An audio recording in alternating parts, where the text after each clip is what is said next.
Olá, está começando a Audiência Pública, o programa prestador de serviço aqui da TV Mix Regional. A você, o nosso carinho, muito obrigado pelo seu televisor ligado aqui na TV Mix Regional, onde vamos hoje abordar assuntos que eu tenho a plena convicção que vai ser de interesse de toda a nossa região. O nosso convidado vem da cidade de Pirassununga, ele é advogado da 9ª subseção da Ordem dos Advogados do Brasil, o doutor James Dorta. Nós vamos estar batendo um papo, conversando e falando um pouco sobre improbidade administrativa. Estamos aí nesse período eleitoral e é lógico, muitas coisas acontecem, você está vivenciando os acontecimentos últimos aqui em toda a nossa região, alguns casos até de executivos, né, perdendo os seus mandatos, enfim.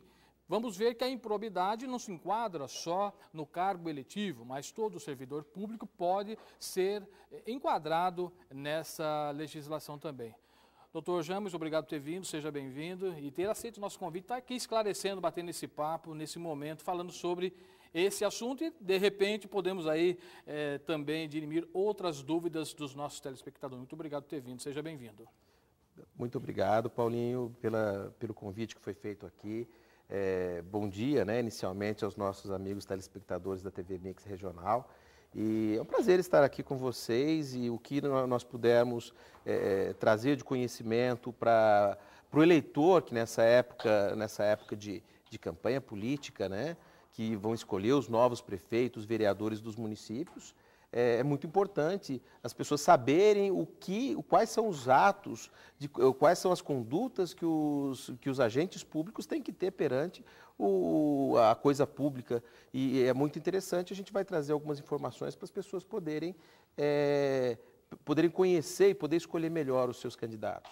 Doutor, antes, para que as pessoas, né, fiquem aí bem por dentro, porque a gente se ouve falar muito, improbidade, ele foi afastado, está sendo julgado, ou criou-se uma CP, ou uma comissão parlamentar, enfim, várias nomenclaturas que a gente acaba vivenciando, mas para nós, né, vamos falar aqui, me enquadrar também, para nós leigos, às vezes fica um pouco mais difícil, né, entender o que vem realmente a ser uma improbidade e quais as pessoas que se enquadram nesse quesito. Paulinho, inicialmente, a Lei de Improbidade Administrativa é de 1992. Em 1992, o presidente Fernando Collor de Mello, ele num discurso que ele fez, ele disse que seria editada uma lei para combater a corrupção. E então, hoje é ministro do Superior Tribunal de Justiça, na época procurador de Justiça do Estado de São Paulo, hoje ministro Herman Benjamin, ele ouviu esse discurso e falou assim, não, então nós estamos precisando, porque até então não se tinham muitos elementos para poder afastar a improbidade administrativa. O que é improbidade administrativa, inicialmente, para o telespectador e para todos compreenderem? A improbidade administrativa está ligada diretamente à moralidade com a coisa pública. A coisa pública é muito séria. Infelizmente, no Brasil, as pessoas têm a noção de que o que é público não é de ninguém, mas, na verdade, o que é público é de todos. Então, o administrador público, não só o administrador público, como você já ressaltou, como qualquer agente público, um servidor público qualquer, só para o telespectador ter a informação, um mesário que ele tem status de servidor público naquele dia de campanha eleitoral, ele tem status de servidor público. Se ele praticar alguma conduta que é discriminada como conduta de improbidade, ele pode sofrer as penalidades da Lei de Improbidade Administrativa. Então, não são só agentes públicos, só agentes políticos. São todo e qualquer tipo de servidor público que praticar alguma conduta que é descrita como uma conduta de improbidade, ele pode sofrer as penalidades dessa lei de 1992. Correto? Então, nós temos três tipos de condutas em geral para as pessoas compreenderem. Doutor, antes de eu falar da conduta, só para dirimir qualquer tipo de dúvida. As pessoas agora, nesse período eleitoral, algumas delas já foram, na verdade, convocados aí pela Justiça Eleitoral, né, em relação ao serviço no dia das eleições, que tem ali o presidente, o mesário, enfim, algumas pessoas que auxiliam no momento da votação. Aquele cidadão logicamente, escolhido aí pelo título eleitor, algumas pessoas já vêm algumas eleições sendo servidores, qualquer eleitor pode ser convocado para esse tipo de serviço, é um serviço voluntário, ele não é remunerado por esse trabalho que ele presta no dia das eleições, em troca, depois ele vai ter aí 1 ou 2 dias, não sei como funciona a questão de subsidiar esse trabalhador. Esse trabalhador, neste dia, ele é um servidor público. Nesse dia ele é um servidor público. Mas nesse dia específico, mesmo que seja só naquele momento. Nesse dia específico. Tá. Nesse dia específico, e se ele praticar qualquer das condutas disciplinadas como condutas de improbidade, ele pode sofrer as penalidades de improbidade administrativa. Não só nesse caso. Qualquer caso em que a pessoa esteja agindo em nome da administração pública, ela tem status de servidor público e pode sofrer qualquer, sendo ela um exemplo que a gente pode dar. Uma pessoa que esteja num trabalho voluntário, por exemplo, numa escola, um trabalho voluntário numa escola. Naquele momento, ela está agindo em nome da administração pública. Entendi. Naquele momento, ela pode praticar ato de improbidade administrativa, sim, senhor. Aquele projeto que é comum a gente falar, amigos da escola, aquelas pessoas que se reúnem aos finais de semana, estão ali prestando um serviço dentro desse projeto, eles se enquadram? Se enquadram como eles têm status de servidor público, para fins de responder por improbidade administrativa. Mesmo sendo voluntário, não tendo nenhum tipo de vínculo empregatício? Mesmo sendo voluntário, mesmo não tendo vínculo empregatício direto, tá? Mas ela está agindo em nome da administração pública. Então, ela tem status de servidor público para fins de responder por improbidade administrativa. Agora sim, vamos entrar naquela questão que você estava falando, explicando, né, quais são aí as questões que podem, né, ocorrer em improbidade. Correto, Paulinho. São três formas de improbidade administrativa que a lei determina. O enriquecimento ilícito, quando o agente público ele se enriquece ilicitamente da coisa pública, tá? Um bom exemplo que a gente pode dar é a respeito, por exemplo, de um prefeito que se utiliza de uma máquina da prefeitura para fazer uma obra numa propriedade particular dele. Ele está se enriquecendo ilicitamente do dinheiro público. Tá? Então, casos de corrupção, nem se diga. Né? Então, você se enriquecendo, ou não você diretamente, você permitindo que terceira pessoa se enriqueça. Tá? Então, o prefeito ele não utiliza na sua propriedade, ele utiliza na propriedade de um amigo. Tá? Tanto quem foi beneficiado, isso é interessante as pessoas saberem. Não é só o servidor público, o terceiro beneficiário também pode ser enquadrado. O terceiro beneficiário pode ser. Então, o amigo do prefeito, que a máquina, ele sabendo, ele tendo conhecimento disso, que a máquina foi lá e trabalhou, por exemplo, na propriedade dele, certo? Ele vai ser enquadrado como improbo também, como uma pessoa que praticou um ato de improbidade. Tá? Desde que ele tenha o conhecimento. Pode acontecer, por exemplo, de eu ter lá uma propriedade, alguma coisa, e solicitar o serviço, esse serviço ser feito por uma empresa, mas, na verdade, uma empresa utilizou-se de recursos da administração, mas o contratante acabou não sabendo. Aí ele fica isento, mas teria que provar que não tinha conhecimento. Correto, olha só.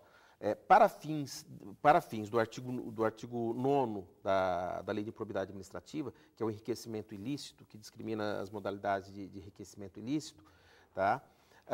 Há necessidade do dolo. Tem que se configurar, tem que se caracterizar o dolo, a vontade de praticar. Sim. Apenas na culpa, a nossa jurisprudência, a doutrina não vem reconhecendo como improbidade.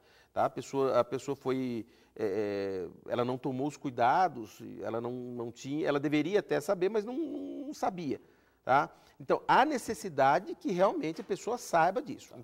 Então, nesse fato concreto que você colocou, se a pessoa que se serviu do benefício, se ela não sabia, se ela não tinha o conhecimento, ela não vai responder, ela está isenta de responder por improbidade administrativa. Então, há necessidade do dolo, do conhecimento efetivo da conduta que é descrita como de improbidade. Então, nós temos o enriquecimento ilícito, tá? Nós temos o enriquecimento ilícito em todas as suas formas. Vamos ter a seguinte convicção. A pessoa, tá? Ela se beneficiou de alguma forma, da coisa pública, do dinheiro público, de valores públicos, de materiais públicos, ela está enquadrada no enriquecimento ilícito.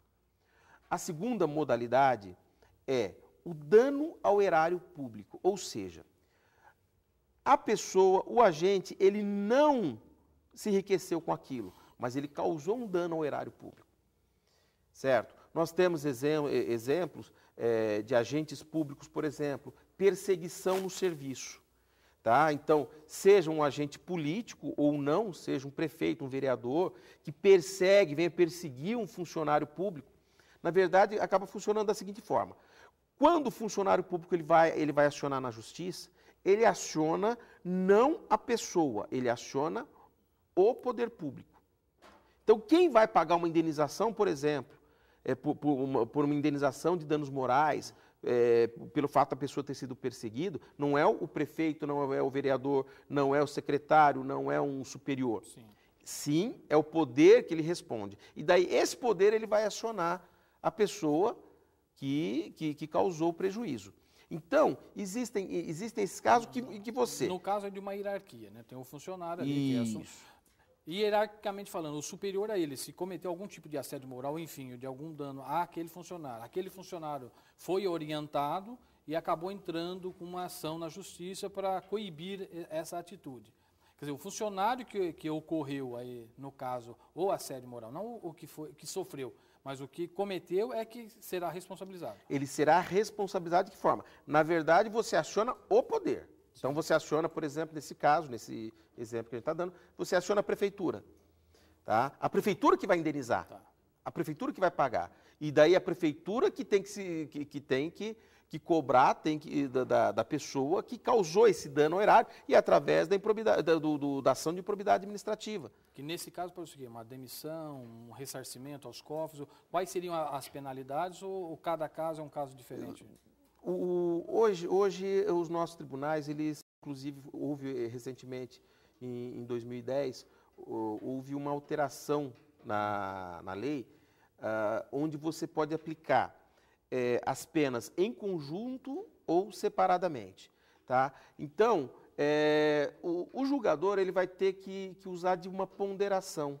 Sim. Ele vai ter que ponderar, porque você imagina o seguinte, as penalidades são várias, entre elas a perda do cargo público, certo? A perda do cargo público, o ressarcimento do prejuízo, a suspensão dos direitos políticos de 8 a 10 anos, perda dos direitos políticos, a proibição de contratação com a administração pública, de poder... Em qualquer outra esfera. No caso, qualquer esfera. O funcionário, o indivíduo que cometeu a improbidade, numa esfera municipal, por exemplo, se for condenado, ele foi exonerado, ele vai ficar proibido de ser contratado em qualquer outra atividade municipal, em qualquer esfera. Estadual ou federal. A perda dos direitos políticos, né? Nesse caso, até autarquias acabam se enquadrando. Autarquias, a administração pública, ela tem a administração pública direta e a administração pública indireta. A administração pública direta é a prefeitura, por exemplo, no caso direto. A administração pública indireta são as autarquias, por exemplo, normalmente, lá em Pirassununga a gente tem o SAEP, né, que é a Superintendência de Água e Esgoto de Pirassununga. Então são as autarquias, fundações públicas, várias entidades que o poder público é o principal mantenedor. Entendi. Certo? Então, inclusive, o diretor de uma autarquia, de uma fundação pública, todos esses estão sujeitos à improbidade administrativa. Então, essas entidades, inclusive para se ter uma ideia, entidades que a gente chama de ONGs, tá? Outras entidades que utilizam-se de dinheiro público, tá? Podem ser vítimas de improbidade administrativa também. Não só administração pública direta. Essas entidades, quando elas são afetadas no objeto dos convênios, por exemplo, que se tem, uma Santa Casa de Misericórdia. Uma Santa Casa de Misericórdia muitas vezes recebe dinheiro público. Tá? Se esse dinheiro for desviado, por exemplo, tudo mais, a vítima também será a entidade, não só o poder público diretamente. Perfeito. Certo? Então, existem essas nuances muito interessantes que a gente precisa tomar muito cuidado. Tá? Em regra, quem fiscaliza isso é o Ministério Público, né? A entidade responsável por essa fiscalização diretamente é o Ministério Público. Então, as pessoas que têm algum indício, que têm alguma informação a respeito de uma improbidade pública que possa estar ocorrendo, o órgão, inicialmente o órgão correto para socorrer é o Ministério Público, fazendo uma representação para o Ministério Público. Acho que é aí que a gente chegou na questão do cidadão comum, vamos dizer, o próprio funcionário, o trabalhador, porque o Ministério Público não está em todos os lugares ao mesmo tempo, é impossível uma fiscalização tão efetiva como deveria ser ou como nós gostaríamos que fosse. Como que essa denúncia deve chegar no Ministério Público? Qualquer cidadão comum, ao perceber algum ato ilícito, ele pode chegar até o Ministério? E como será essa preservação? Porque, de repente, o cara tem medo. Olha, eu fiquei sabendo disso, mas eu tenho medo de fazer uma denúncia e depois sofrer até uma perseguição ou outras consequências. A quem compete isso, James? Paulinho, qualquer cidadão, qualquer pessoa do povo, tá? No meu ponto de vista, não só pode, como deve denunciar. As pessoas reclamam tanto de corrupção, reclamam tanto de que falta dinheiro para a saúde, para a educação, para remédio, que muitas vezes esse dinheiro está sendo ou desperdiçado em alguns aspectos, tá? A gente acabou de falar, o dano ao erário, o desperdício, tá? Você, de repente, está sendo desperdiçado em algum canto o dinheiro público. Tá? O administrador público, seja agente político, seja apenas agente público, servidor público, ele tem a obrigação funcional de zelar pela boa administração pública no geral. Não só no aspecto de moralidade, como no aspecto de eficiência da administração pública, que é um dos princípios da administração pública, a eficiência. Inclusive, esse aspecto que eu ia ressaltar, a terceira modalidade de improbidade administrativa é quando o agente público ele vai contra os princípios da administração pública. A administração pública ela tem vários princípios que são regidos. Tá? Na Constituição, artigo 37 da Constituição Federal, ela delimita os principais, né, o que a gente chama de princípios constitucionais, que são os princípios da legalidade, da impessoalidade, da moralidade, da eficiência. Tá? A administração pública ela tem que ser eficiente. Tá? A gente observa muito pouco isso. Se o cidadão não fiscalizar e não exigir isso também, tá? A eficiência da administração pública, tá? A moralidade na administração pública, como eu já disse, a moralidade e a probidade administrativa, elas estão intimamente ligadas, são quase que sinônimos. Né? A maioria da doutrina, inclusive, que se debruça sobre esse assunto, chega a comparar a moralidade com a probidade. São coisas muito diretas. Então, por exemplo, quando a gente trata do princípio da legalidade, o princípio da legalidade diz o seguinte: quando a lei determina que certo fato seja feito com certas formalidades, certo? Se não for observado isso, tá? O agente público está incorrendo em improbidade administrativa. Então, um exemplo muito grande que a gente tem, por exemplo, a respeito de licitação. Tá? A Lei 8.666, que é a Lei de Licitações, ela determina que sejam feitas licitações para compra para aquisição pelo poder público de bens e serviços. A partir do momento que não se faz uma licitação para isso, ela está incorrendo em improbidade administrativa, porque a lei fala que tem que ter licitação para isso.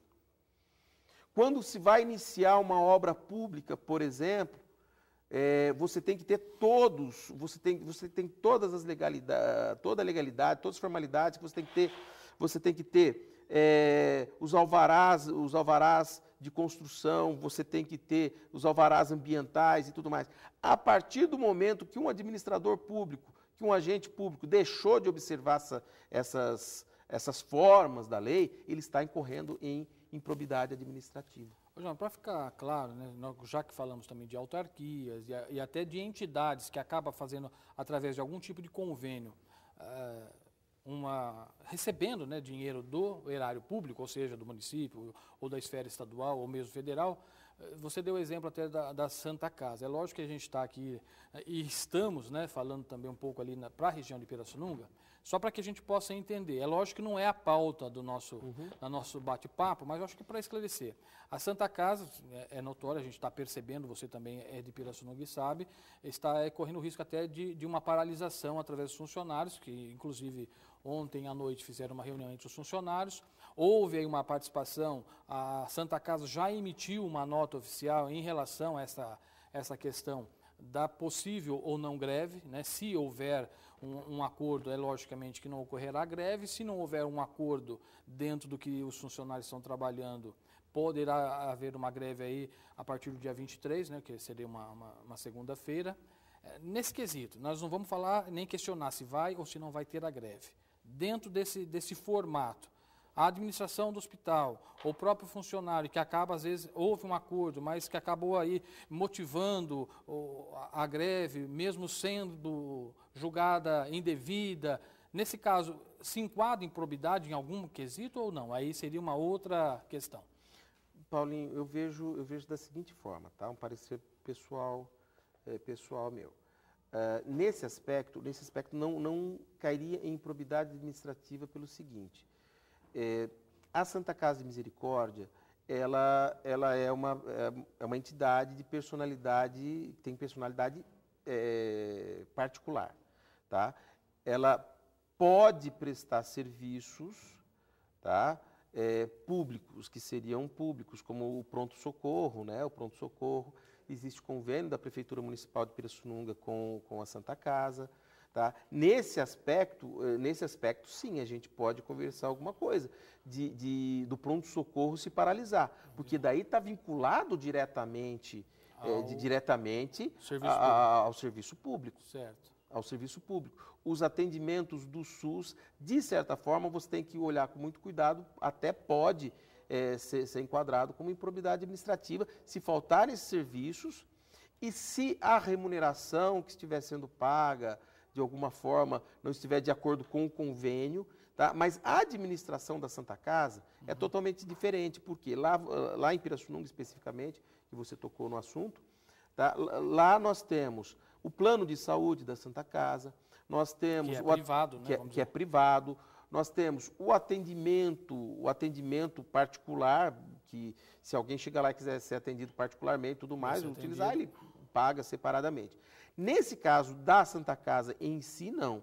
Agora, em matéria de convênios, quando houver alguma infringência, existem algumas discussões lá em Pirassununga a respeito de um convênio que foi feito entre a Prefeitura Municipal e a Santa Casa para fins de serviço de enfermagem para os postos de saúde e tudo mais. Há uma discussão a respeito disso, da validade, da não validade desse convênio. Se amanhã vier a se discutir pela invalidade do convênio, muito possivelmente ocorreu improbidade administrativa, se for visualizado isso, né? Porque existe até o Tribunal de Contas, está investigando. E nesse caso, quem responde? O administrador público e também o administrador da entidade? O administrador público e o administrador da entidade. Os dois responderiam pela lei de improbidade, nesse caso. Os dois respondem solidariamente. Então, isso daí é questão de investigação do Ministério Público. O Tribunal de Contas é muito importante nesse aspecto também, para fins de fiscalização dos contratos públicos, tanto que trabalham interligados. Quando o Tribunal de Contas identifica alguma irregularidade, alguma ilegalidade, ele oficia a entidade, o poder, tá? Porque às vezes é uma irregularidade sanável, ou então manda diretamente para o Ministério Público também, para o Ministério Público tomar as medidas cabíveis.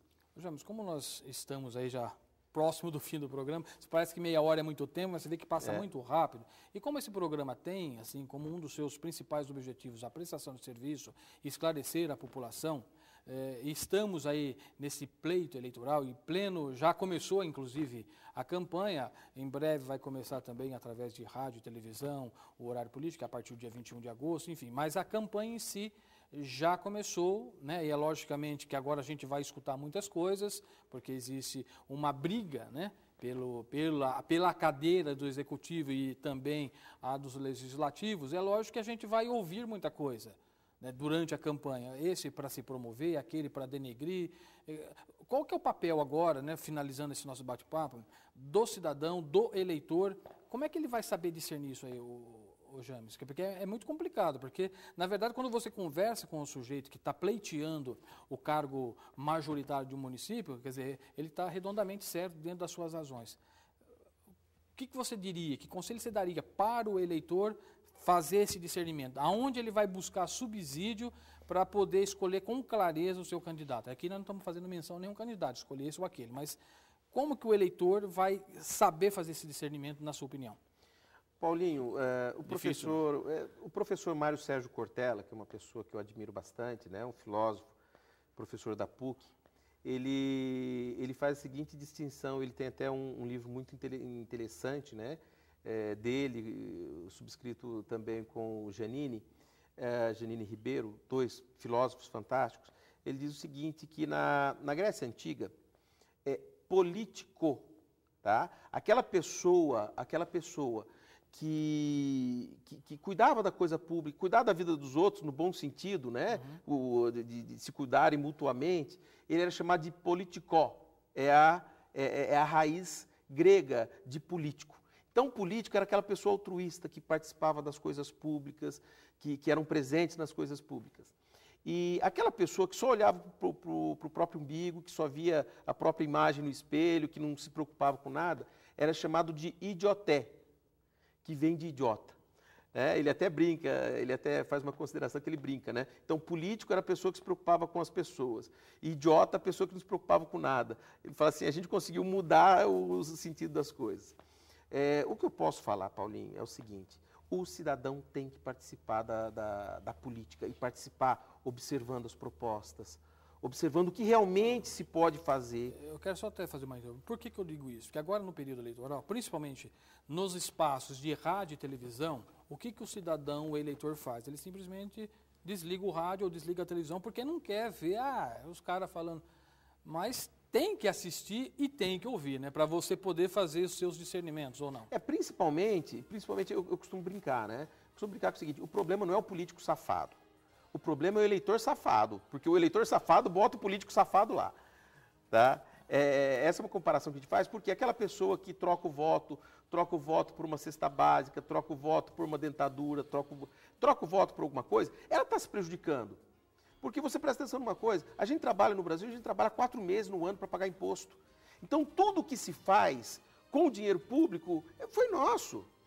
Então, se o eleitor não ficar focado nisso, não observar propostas mirabolantes, propostas que não têm cabimento, nós não podemos mais ser reféns disso. O eleitor está melhorando muito. Jamil, infelizmente eu vou ter que te interromper, você está percebendo aí o BGzinho, estamos chegando ao final, quero te agradecer, voltaremos outras oportunidades, falar de outros assuntos, obrigado e parabéns aí pela sua participação e espero contá-lo com você outras vezes para esclarecer a nossa população. Eu agradeço muito, Paulinho, quando você precisar da gente aqui para a gente trocar uma ideia, bater um papo com os nossos telespectadores, estaremos aqui, tá? E muito bom dia para todo mundo. Obrigado. Bom final de semana. E a você que nos acompanha, obrigado pelo carinho, pela audiência. Fiquem sintonizados aqui na TV Mix Regional. Voltamos no próximo encontro. Até lá. Tchau.